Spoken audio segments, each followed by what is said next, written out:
je suis fatiguée de voir des enfants souffrir dans les rues dama sonn di gis ay xale ndaw di daw si ay ginnaaw auto pour am dépense bu ñuy yóbbu seen maître coranique métti na lool di gis ay xale di sol ay yére yu xotteeku si yoon yi ak ay dàll yoo xam ne c'est pas confortable xale yooyu noonu ñu ngi souffrir bu baax parce que des fois duñu am sax lu ñuy lekk di sol ay yére xotteeku en période d'hivernage duñu am sax ay yére yu diis métti na lool il faut qu'on en parle. Vous l'avez compris, aujourd'hui dans les vlogs de sensibilisation sociale de Anna, on va parler de mendicité. Bu fekkee nag sujet bi intéressé na la alors tiens-toi prêt, installe-toi confortablement, ça va bientôt commencer.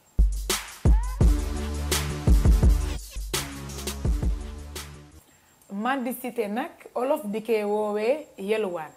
mooy wut dépense quotidienne bi ngay yóbbu sa maître coranique waaye mun nañu ràññee deux parties yoo xam ne loolu lay causer mendicité. Première partie bi nag moom mooy fuite de responsabilité vis-à-vis des parents parce que tey parents yi ñoom dañuy daw seen responsabilité moo tax ñuy yóbbu seen doom ci daara yi pour ñu mën a jàng Coran. dëgg la loolu baax na parce que xale boo ko yoree war nga ko won yoon bi nga nekk mooy musulman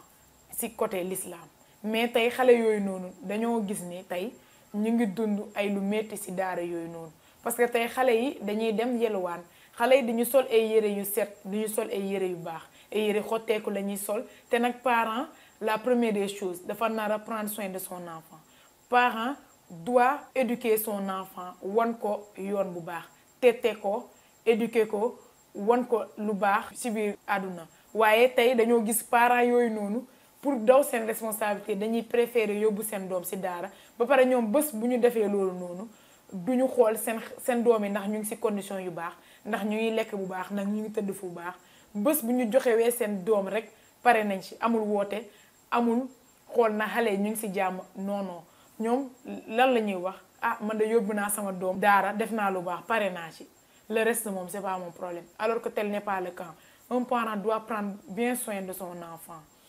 Tey beneen partie bi nag mun nañu ràññee responsabilité vis-à-vis des maîtres coraniques parce que ñoom en majeure partie seen responsabilité moom mooy apprendre les enfants le Coran yar leen ci yaru l'islam mais tey gis nañu maître coranique yooyu dañu jël xale yi def leen business pour rechercher de l'argent parce que tey dañuy jël xale yooyu yóbbu leen ci yoon yi di leen di ne dem leen ngeen yelwaan xale bu indi xaalis rek ñoom moom da koy jël def ko dépense quotidienne pour ses propres besoins alors que xale yooyu noonu dañ la ko jox pour que à ce que nga jàngal leen luy l'islam mais yow nga jël ko di koy toroxal di koy maltraité di koy soloo ay yëre xotteeku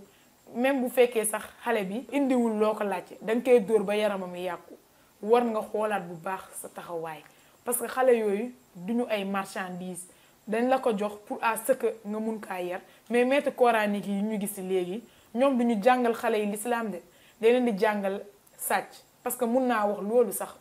parce que xale yu ñu lay jox xale yooyu bu ñu demee sax ba di dem di ñaan à ce que ñoom ñu am dépense bu ñuy indi ci maître coranique buñ ko amulee dañuy obligé dem sàcc parce que bugguñu pour que maître coranique bi dóor leen ba seen yaram yi yàqu parce que xale yooyu dañ leen di maltraiter au jour le jour. Il faut que ça arrête. L'enfant a droit à l'éducation, l'enfant a droit à la protection mais tey xale yooyu noonu mun naa ne seen droit de protection ñàkk nañ ko. Ce que je vous dis là je l'ai vu parce que je suis journaliste reporter d'images je suis descendue sur le terrain j'ai vécu avec ces enfants je les ai côtoyés j'ai vu leur souffrance parce que c'est vraiment quelque chose de vraiment pénible de voir ces petits enfants là sans défense ñoom duñu am yére duñu am dàll ils ne mangent même pas à leur faim parce que dem nañ ba naan ma waaw man su ma indiwulee sëriñ bi xaalis somme bu ma laajte daf may doo ba sama yaram bi yàqu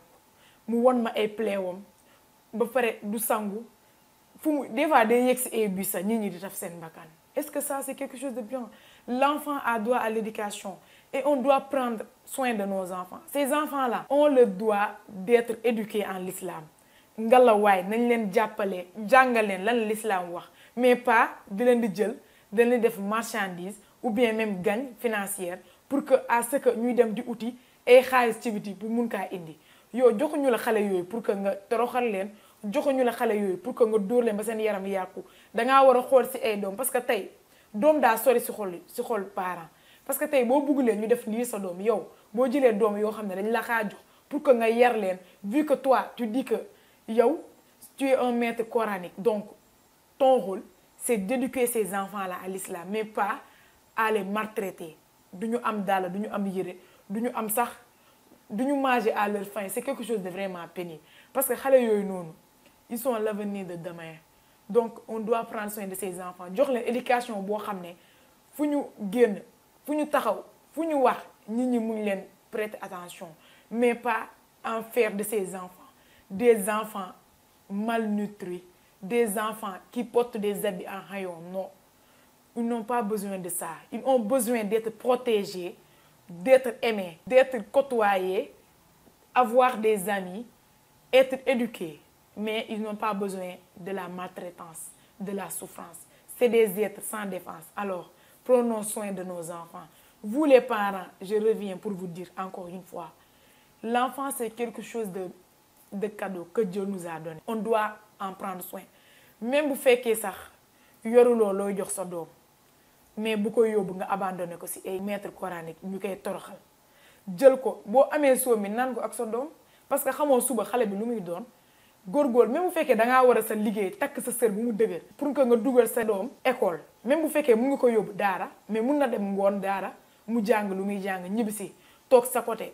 nga koy protéger di koy téete di koy éduquer di koy yóbbu école di koy ne defal lii solal lii defal ak nii xale boobu bu demee tey ba màgg éducation boo ko jox dina xam ne ah man fii lañ ma wax lii laa war a def waruma def lii su ma ko defee baaxul c'est comme ça comment éduquer donc xale boobu noonu boo ko éduquer ci conditions yu baax yooyu noonu su màggee xam nga lan lay doon day nekk quelqu'un boo xam ne bés bu jëlee micro taxaw ñëpp a koy déglu ñëpp a koy nawloo te nag parent lan la bëgg ñu respecter doomam tey sa doom bu nekkee un cadre da ngay kontaan loolu sa biir xol mais tey boo bàyyi xale yooyu ñu koy maltraité si souffrance lañ ko maltraité bu demee ba màgg day nekk délinquant nous on n'a pas besoin d'avoir des enfants maltraités au jour le jour yow nag maître coranique bi maa ngi ñëw di waxaat ak yow bàyyi xel bu baax si lu ma lay wax xale yooyu yu ñu la jox éduquer leen à ce que ñu xam lan la religion bi wax